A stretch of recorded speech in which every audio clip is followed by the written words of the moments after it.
Información precisa, completa, veraz, objetiva e independiente. Directo a tu pantalla. Radio Caracas Radio presenta Voz de América.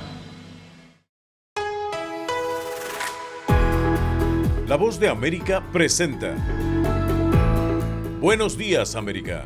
Desde Washington, la actualidad informativa. Demócratas y republicanos están en la carrera electoral hacia 2024 y las encuestas plantean dudas hacia los candidatos más visibles. El presidente Joe Biden recibe hoy a su colega de Corea del Sur, celebrando 70 años de alianza buscando fortalecer sus intereses comunes. Y la Fiscalía en México imputa a un alto funcionario por la muerte de 40 migrantes en el incendio de un centro migratorio en Ciudad Juárez. Hoy es miércoles 26 de abril de 2023. Soy Héctor Contreras y junto a Yoconda Tapia les damos la más cordial bienvenida. Aquí comienza nuestra emisión de Buenos Días, América.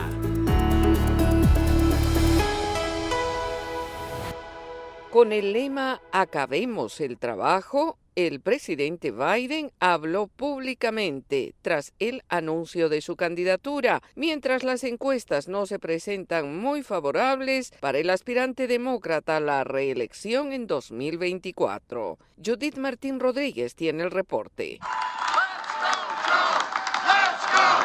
Al grito de "Vamos, Joe", los asistentes a la conferencia legislativa de sindicatos mostraron su apoyo al presidente Joe Biden en su primera comparecencia pública tras anunciar su candidatura a la reelección en 2024. Reunidos en un hotel en Washington, D.C., el mandatario fue proclamado como el presidente más sindicalista en la historia del país y en una atmósfera de campaña preelectoral aprovechó para destacar sus logros sin olvidar el largo camino que tiene por delante. Bueno, ya saben, estoy aquí porque no hay mejor lugar para hablar sobre el progreso que hemos logrado juntos y no lo habríamos logrado sin ustedes. Y eso no es una hipérbole, es un hecho. Nuestro plan económico está funcionando. Sabemos que tenemos que acabar el trabajo. Hay más por hacer y ustedes están liderando el camino. El mandatario estadounidense cumplió 80 años en noviembre de 2022 y sostiene el récord de la persona de mayor edad en ser elegido como presidente de Estados Unidos, motivo por el cual muchos dudaban sobre si se presentaría a la reelección. En tanto, el que podría ser su rival en las urnas, el exmandatario republicano Donald Trump, reaccionó de inmediato al anuncio del presidente Biden y aseguró que su presidencia ha sido un fracaso, afirmando que no merece 4 años más para seguir destruyendo a Estados Unidos. Unos comentarios a los que Joe Biden no hizo alusión. Ahora, y aunque según los expertos lo tendrá fácil para ganar las primarias demócratas, las encuestas señalan que el electorado estadounidense no quiere tener que elegir ni a Donald Trump ni al presidente Joe Biden y prefieren a otros candidatos que despierten mayor entusiasmo. Judith Martín Rodríguez, Voz de América. En otra información, en un momento en el que la tensión de los mercados a nivel global crece por las consecuencias de un posible impago de las obligaciones por parte de Estados Unidos, la secretaria del Tesoro estadounidense Janet Yellen advirtió que de no llegar a un pronto acuerdo para la elevación del techo de la deuda pública, podría generarse una histórica catástrofe económica que podría elevar las tasas de interés por años.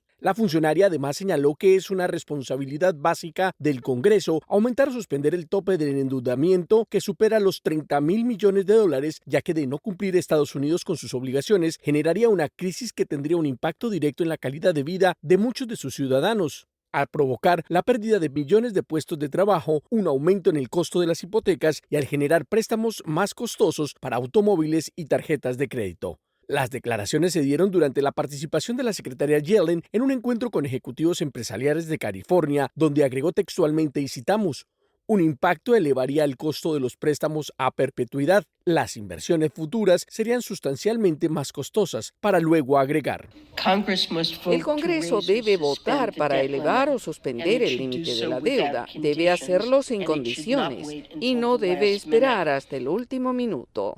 La secretaria del Tesoro estadounidense además anticipó el difícil panorama que enfrentarían los empresarios estadounidenses al tener que trabajar con préstamos más costosos y agregó que incluso el gobierno federal podría quedarse sin fondos para pagar a las familias de los militares y de los ancianos que dependen de la seguridad social. Somos la Voz de América desde Washington, D.C.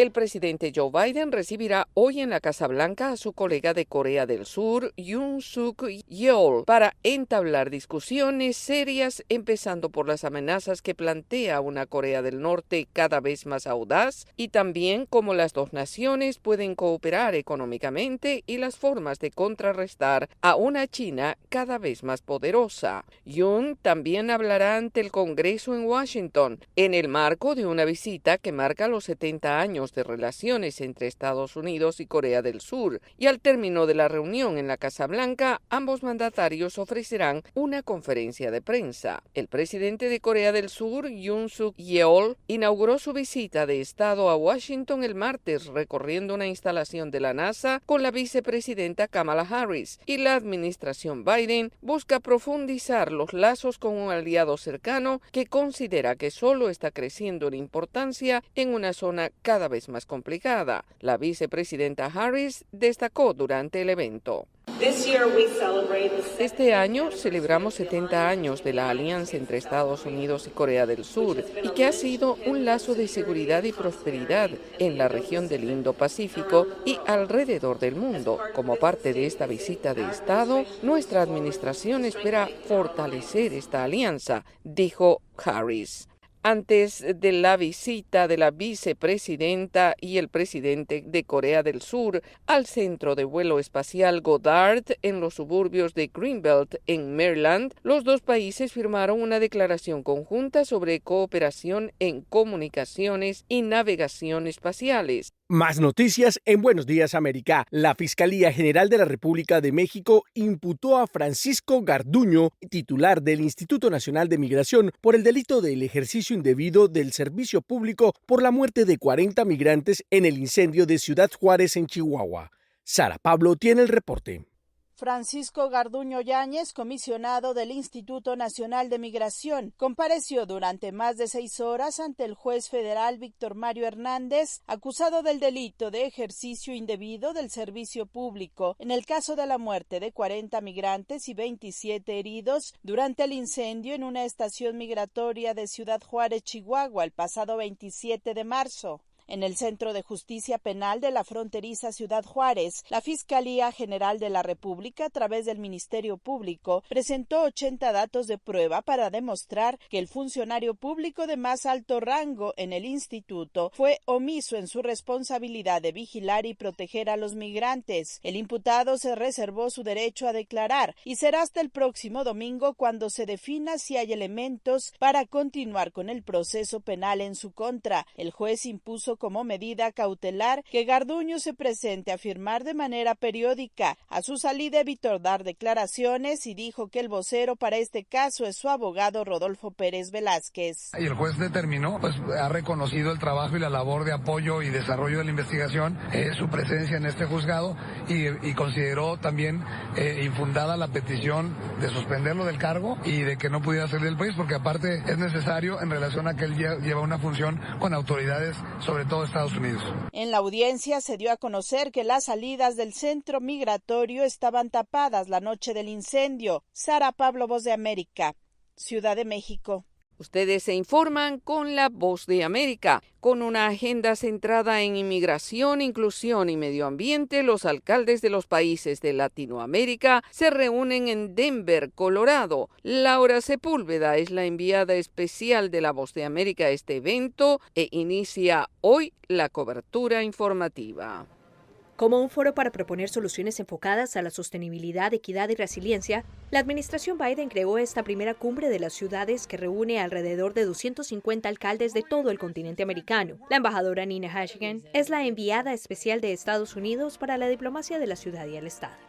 Tenemos que aprender de nuestros socios locales. Ellos son los que miden, cavan, plantan, educan, tratan, responden y movilizan. Esta es parte de la razón por la que el Departamento de Estado creó mi nuevo cargo. El departamento trabaja en estos mismos problemas transnacionales, pero desde un ángulo diferente, por lo que tenía sentido conectar los puntos. La conversación que en varias ocasiones se ha tenido para atender temas de desarrollo de las ciudades, dice Pablo Lazo, director de Desarrollo Urbano para WRI, podrá llevarse satisfactoriamente a la implementación tras este encuentro. Por primera vez Hay más de 3 países en América Latina, Estados Unidos y Canadá ya lo han hecho, que están preparando bonos verdes, los green bonds, con estructuraciones financieras para poder acelerar transformaciones importantes hacia el desarrollo sostenible en las ciudades en distintos países. Las migraciones también estarán en la agenda, ya que el continente americano es receptor de 59 millones de migrantes de diferentes regiones, según la Organización Internacional de Migraciones, con datos de 2020. Camille Mackler, de la organización Truman, destaca que ante el cambio en la visión del manejo de la crisis migratoria, alinear expectativas es urgente por el bien de estas poblaciones. La cantidad de personas que transitan desde América del Sur, América Central a la frontera de Estados Unidos con México continúa mucho más a menudo que nunca en la memoria reciente,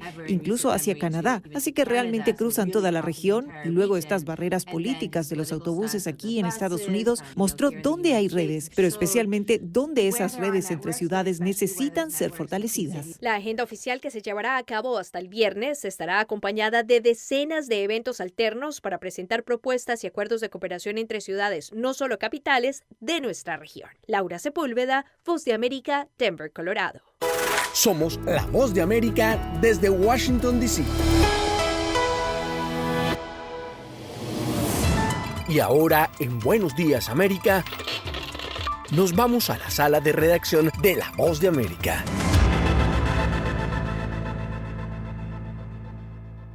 La Sociedad Interamericana de Prensa alertó durante su reunión semestral sobre un desolador panorama para la prensa independiente en América Latina.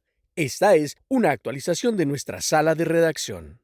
Nicaragua, Cuba y Venezuela continúan siendo los 3 principales países de la región donde la libertad de prensa y el ejercicio del periodismo independiente pasan por su momento más oscuro, según reveló la Sociedad Interamericana de Prensa, la CID, durante su reunión semestral de 3 días, en medio de un periodo crítico para la vigencia de este derecho en las Américas, con el agravamiento de los ataques contra los medios de comunicación. Michael Greenspan, presidente de la CID, remarcó estos conceptos al inicio de la cita de la organización, y aquí su voz en la traducción oficial del evento. El deterioro de estas libertades erosiona todos los derechos humanos y acalla la esperanza que podamos tener de vivir en sociedades democráticas. Como ya es habitual, los 24 vicepresidentes regionales de la CID presentaron los informes correspondientes al estado de la libertad de expresión y de prensa en cada uno de sus países. Los datos más relevantes son que desde noviembre del año pasado, 9 periodistas fueron asesinados, 4 siguen encarcelados y otros 4 fueron secuestrados en la región, mientras decenas de comunicadores de El Salvador, Cuba, Nicaragua y Venezuela fueron forzados al exilio. Carlos Jornet, presidente de la Comisión de Libertad de Prensa e Información de la CID, detalló durante la presentación del informe. Un dato positivo en la región es que en este semestre disminuyó la cantidad de asesinatos de comunicadores. Aún así, registramos 9 casos, 4 de ellos en Haití, además de 4 secuestros. Uno de los ejes centrales de esta reunión semestral de la CID durante el primer día de reunión fue la situación de la prensa en Nicaragua, abordada bajo el panel Nicaragua despojada, un país sin legitimidad ni justicia. Sala de redacción, Voz de América. Y siguiendo con esta misma línea informativa, la Sociedad Interamericana de Prensa reconoce a los medios de comunicación en español como plataformas de fortaleza debido a la creciente demanda de noticias en ese idioma. José Pernalete con detalles. Según la Sociedad Interamericana de Prensa, los medios de habla hispana en Estados Unidos son reconocidos como plataformas de fortaleza. De hecho, aseguran que medios angloparlantes se han adaptado a contenidos en español ante la gran demanda. Las poblaciones jóvenes han cambiado los hábitos de consumo de información y para ello están más concentradas en la información digital.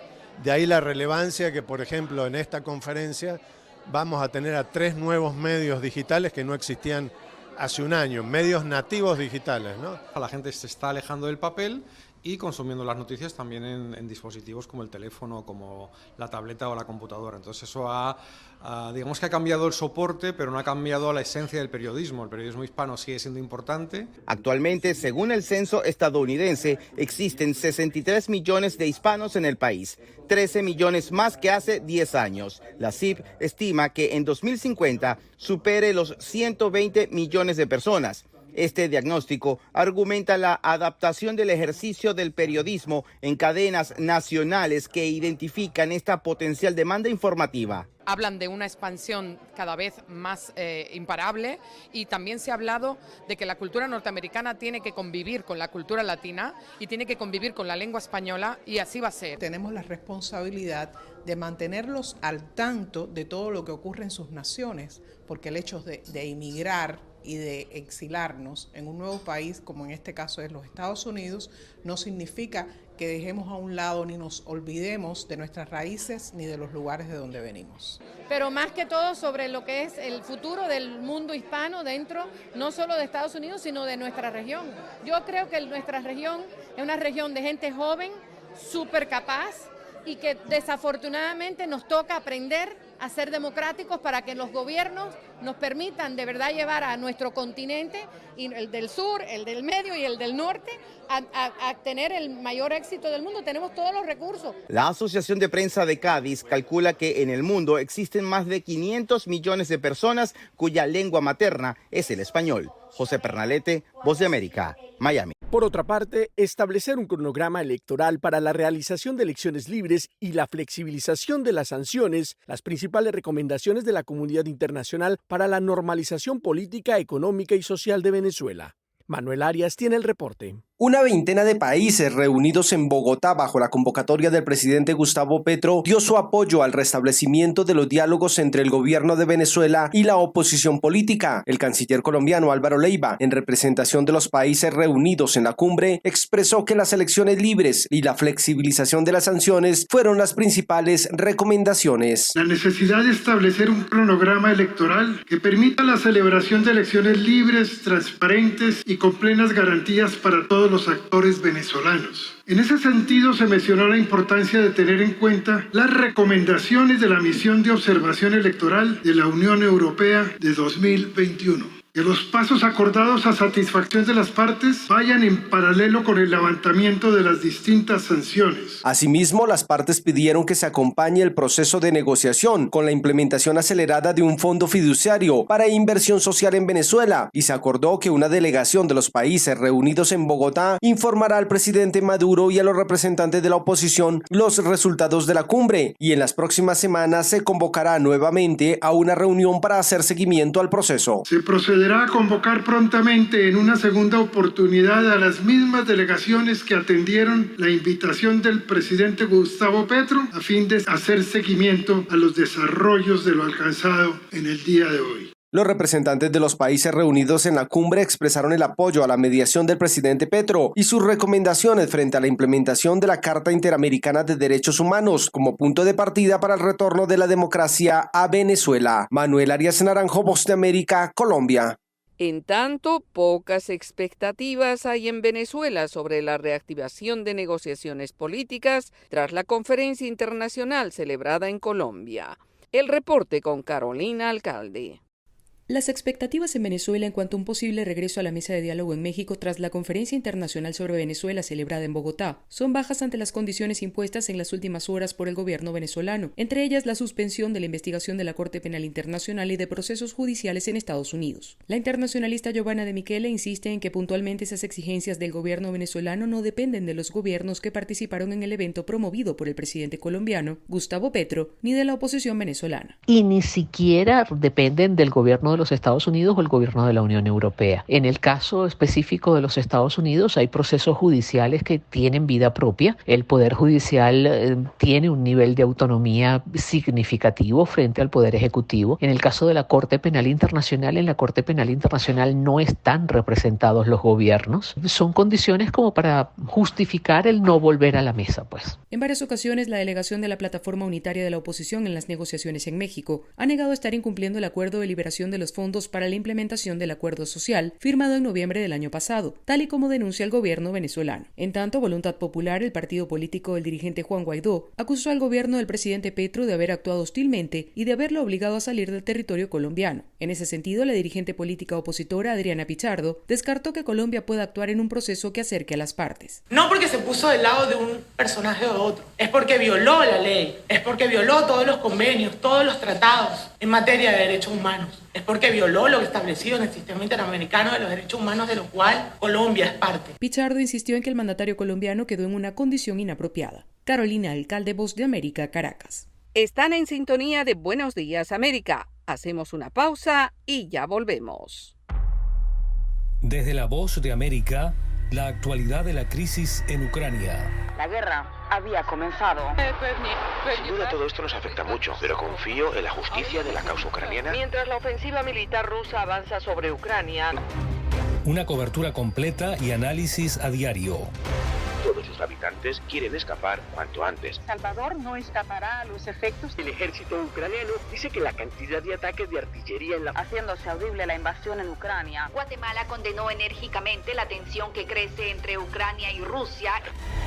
Sintonícenos y síganos en las redes sociales como Voz de América.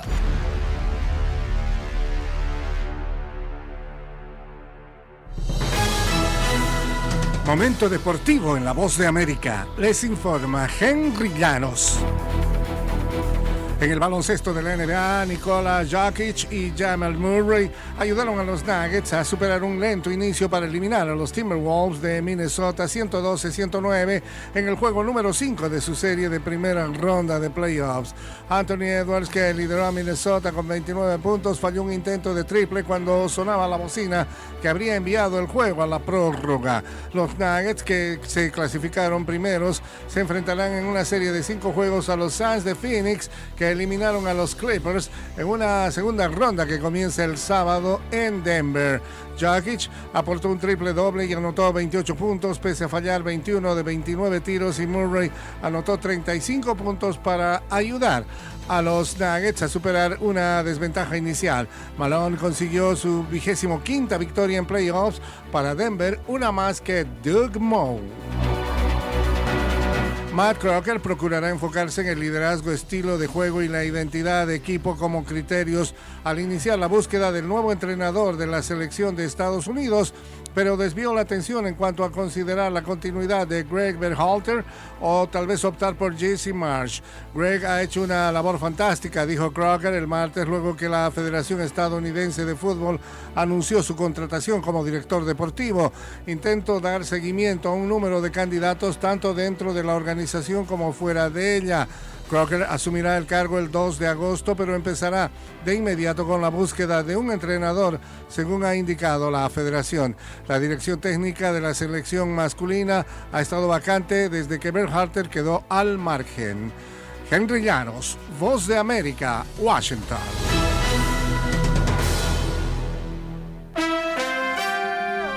A los 96 años falleció Harry Belafonte, uno de los artistas más destacados del último siglo. The Marching Saints, Day-O, Jamaica Farewell, Danny Boy y Matilda son solo algunas de las piezas por las que será siempre recordado este impecable entertainer, cantautor, activista, cineasta, mentor de generaciones de artistas y músicos desde el estado de Maine hasta México, como dice una de sus canciones.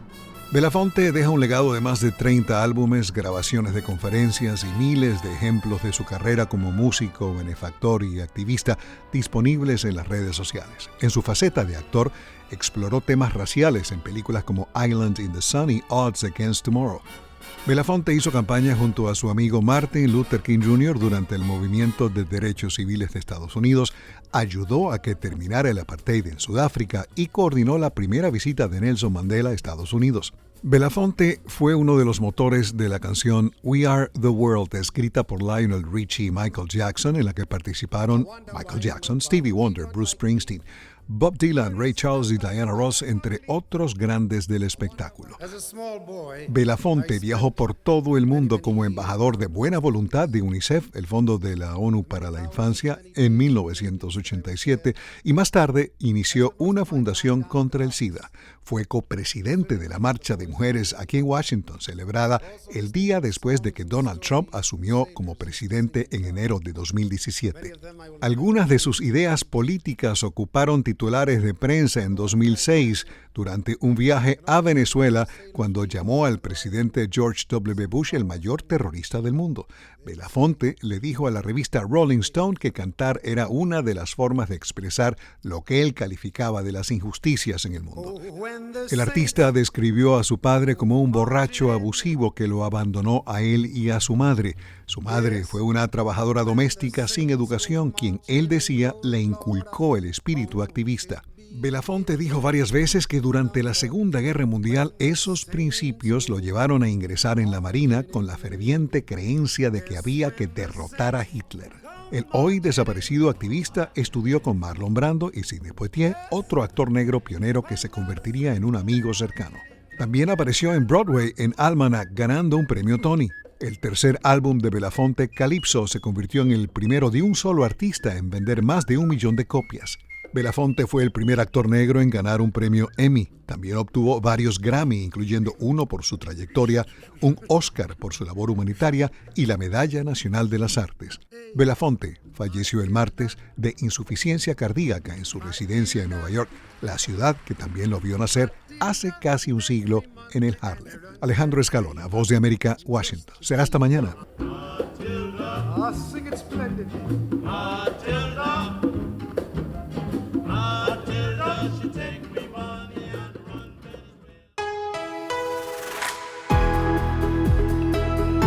Y así llegamos al final de Buenos Días América. Soy Yoconda Tapia y les agradezco el privilegio de la sintonía.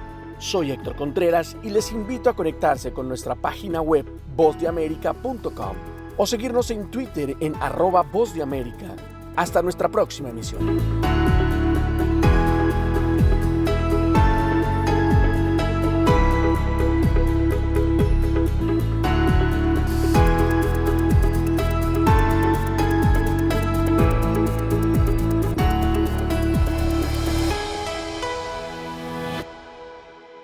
Información precisa, completa, veraz, objetiva e independiente. Directo a tu pantalla.